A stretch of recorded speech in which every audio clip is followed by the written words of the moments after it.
जय हिंद। कल की क्लास में हमने देखा था भारतीय राज्य व्यवस्था के नागरिकता के बारे में। तो एक क्विक रिवीजन के साथ शुरू करेंगे आज की क्लास। सबसे पहले बताया गया था नागरिकता। तो नागरिकता का सिद्धांत दिया था अरस्तू ने। ठीक है, मतलब विश्व में सबसे पहले नागरिकता के बारे में अरस्तू ने बताया था। उसके बाद भारतीय राज्य व्यवस्था में नागरिकता अनुच्छेद 5 से 11 के बीच में दी गई है, जो भाग 2 में दिया गया है। तो उसके बाद नागरिकता में कुल मिला के अनुच्छेद आते हैं 5, अनुच्छेद 5 से लेकर अनुच्छेद 11 तक।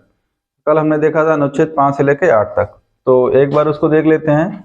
अनुच्छेद 5 में था प्रारंभ से नागरिकता। तो प्रारंभ से नागरिकता का मतलब था कि संविधान के प्रारंभ से नागरिकता।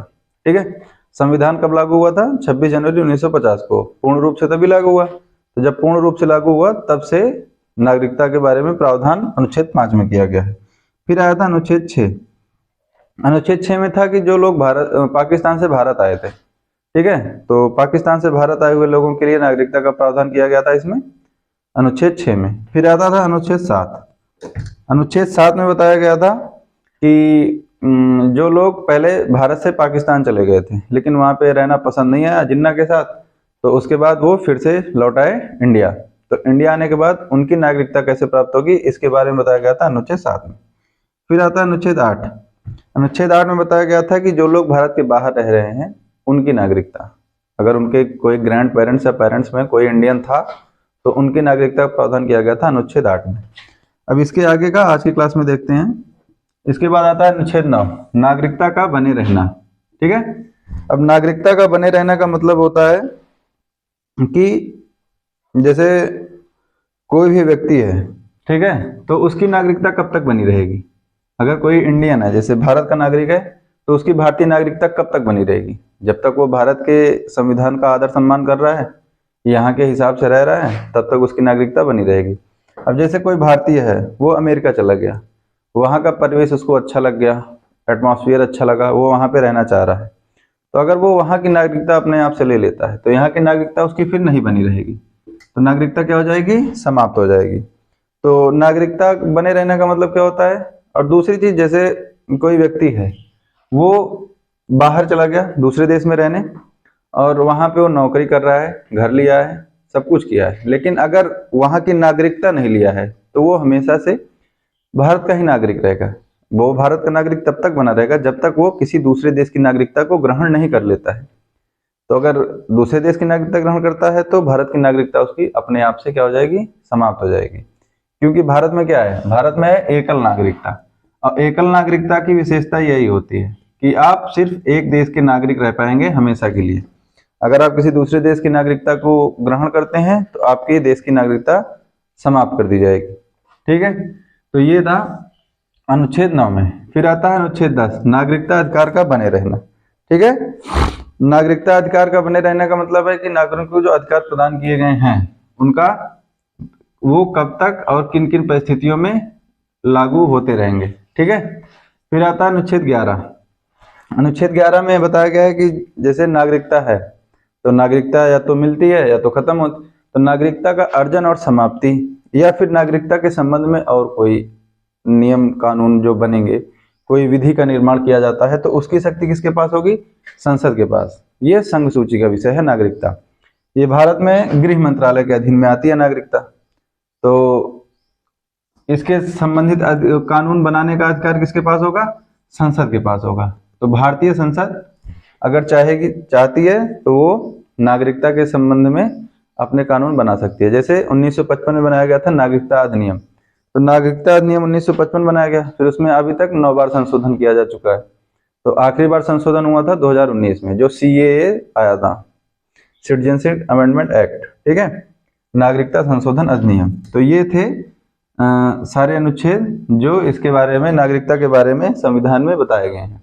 तो इसमें अनुच्छेद 5 से 11 तक। ठीक है, अब नागरिकता अधिनियम 1955। ठीक है, अब नागरिकता अधिनियम 1955 मेन इसमें क्या है? इसमें दो चीजों के बारे में बताया गया है। एक बताया गया है नागरिकता मिलेगी कैसे, और दूसरा बताया गया है नागरिकता समाप्त कैसे होगी। ठीक, अब नागरिकता बनना और समाप्त होना। तब नागरिकता बनने के लिए, पाने के लिए या फिर नागरिक बनने के लिए 5 तरह के प्रावधान बताए गए हैं नागरिकता अधिनियम 1955 में। ठीक है, तो पहला बताया गया है जन्म से नागरिकता। जन्म से मतलब जिसका जन्म भारत में हुआ हो, ठीक है। जन्म से नागरिकता का मतलब होता है कि जिसका भी जन्म भारत में हुआ है वो भारत का नागरिक माना जाएगा। लेकिन कब? तो 26 जनवरी 1950 के बाद, ठीक है। 26 जब मतलब संविधान लागू हुआ उसके बाद से जो भारत में पैदा हुआ है वो अपने आप से स्वतः भारतीय नागरिक माना जाएगा, ठीक है। आई बात समझ?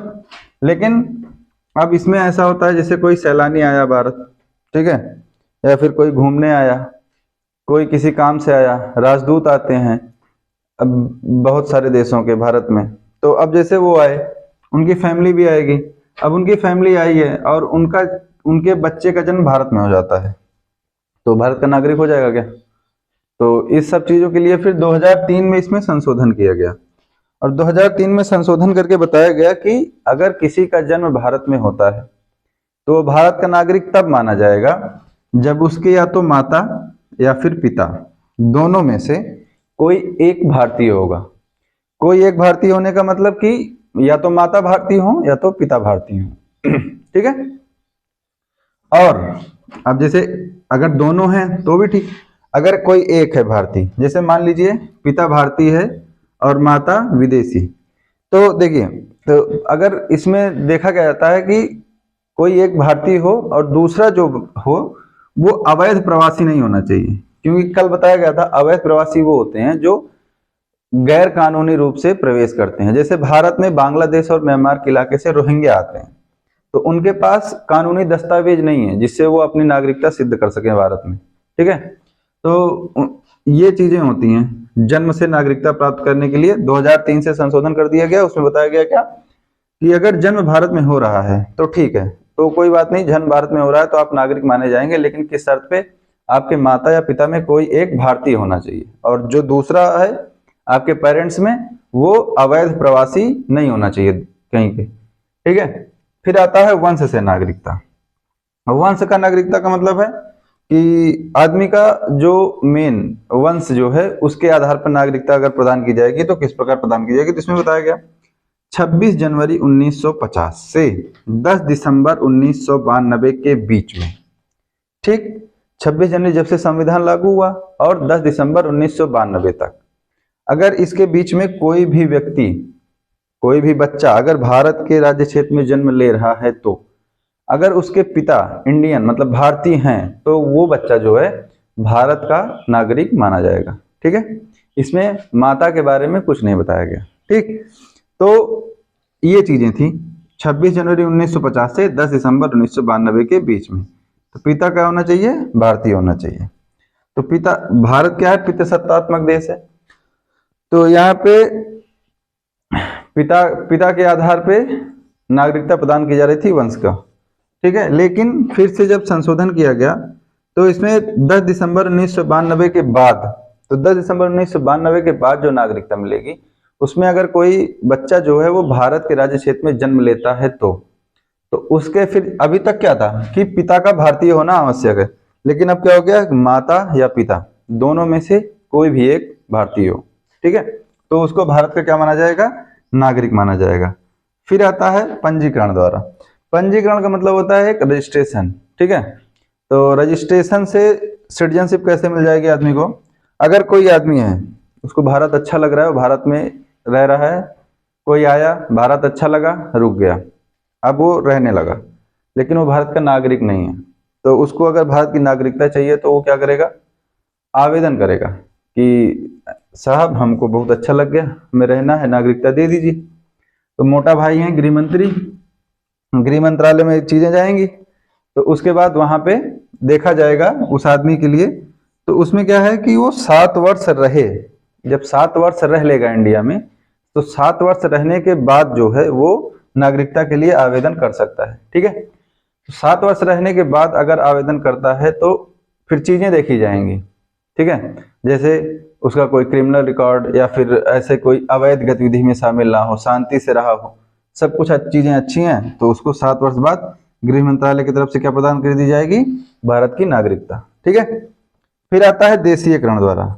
देशीयकरण मतलब होता है बस जैसे प्यार हो गया देश से तो अब जैसे एक पाकिस्तानी गायक हैं अदनान सामी, वो पाकिस्तान के हैं लेकिन उनकी नागरिकता मिल गई है कहाँ की, इंडिया की। तो देशीयकरण में क्या होता है कि जैसे पहली बात तो क्या होना चाहिए, कोई अगर बाहर का व्यक्ति है तो वो भारत की नागरिकता उसको चाहिए, तो वो पहले तो भारत में उसको निवास करना चाहिए, ठीक है। दूसरी चीज, भारत में अनुसूची 8 में 22 प्रकार की भाषा है, तो 22 भाषाओं में से किसी एक भाषा का ज्ञान उसको अच्छे से होना चाहिए, ठीक है।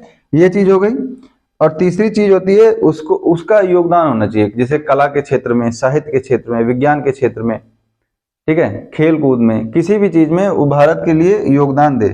अब जैसे अदनान सामी वो गायक हैं तो वो कला के क्षेत्र में है, तो उनको देशीयकरण से नागरिकता प्राप्त हो गई है भारत की, ठीक है। तो ये होता है देशीयकरण से। फिर आता है क्षेत्र सम्मिलित होने पर। क्षेत्र सम्मिलित होने पर नागरिकता कैसे हो जाएगी, जैसे अब भारत है, पाकिस्तान हमेशा कहता रहता है आजाद कश्मीर आजाद कश्मीर, अब किसी दिन मूड घूमा, कब्जा हो गया पाकिस्तान पे। तो अब पाकिस्तान पे कब्जा अगर हो गया तो पाकिस्तान में फिर नागरिक जो पाकिस्तान के लोग हैं, कब्जा होने के बाद फिर अपने आप से भारत के नागरिक हो जाएंगे, ठीक है। जैसे 1975 में सिक्किम को शामिल किया गया था, तो पहले सिक्किम के निवासी सिक्किम के थे, फिर 1975 में जब सिक्किम को भारतीय राज्य बनाया गया तो भारतीय राज्य बनने के बाद फिर क्या हो गया, जो सिक्किम के निवासी थे वो अपने आप से भारतीय नागरिक हो गए, ठीक।